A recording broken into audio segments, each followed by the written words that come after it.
été observées aujourd'hui encore, comme ici à Bangui. Les forces de maintien de la paix africaines ont tiré en l'air pour disperser cette foule qui tentait de traquer et de tuer des musulmans qui avaient trouvé refuge à l'intérieur d'une église. Ces scènes de représailles sont de moins en moins nombreuses, y compris dans les autres villes du pays, comme ici à Bossangoa, où ont pu se rendre Frédéric Ranck et Gérard Grisbeck. Vous le voyez, des milliers de chrétiens ont installé un campement autour de l'église, alors que de l'autre côté de la ville, les musulmans sont regroupés autour de l'école. On a beaucoup dit depuis le début de l'opération que l'État centrafricain s'était effondré, c'est vrai, mais il y a officiellement un président en exercice. Martine Laroche-Joubert, Nicolas Oher et Nils Montel ont pu le rencontrer. Voici leur reportage. À Bangui, le pouvoir ressemble à un théâtre d'ombre. Le président vit dans ce camp militaire. Dans la cour, traînent des hommes armés, ex-rebelles de la Séléka, mercenaires.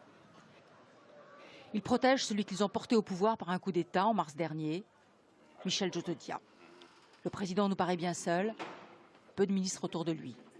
Il n'a pas l'air de vouloir comprendre qu'il est sur la sellette. En aucun cas, en aucun moment, le président français m'a dit « quitte le pouvoir ». C'est impossible de dire comme ça à un être humain. Et quand nous lui demandons pourquoi ses partisans poursuivent leur massacre, nous sommes pas en droit de nous défendre. Il faut parce que c'est comme ça, il faut se laisser venir mourir, et nous faire massacrer. Un dialogue de sourds. Il ne contrôle plus les ex-rebelles en dehors de ce camp où il est retranché. Dans la capitale aujourd'hui, les groupes armés ne paradent plus dans les rues.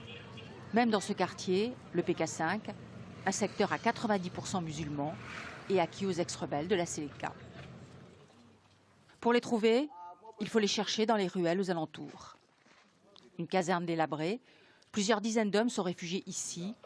Ils attendent des ordres qui ne viennent pas. Parmi eux, des mercenaires tchadiens, soudanais, tous en veulent à l'armée française. Vous nous désarmez, hein, et derrière vous, même les civils entraient nous tuer.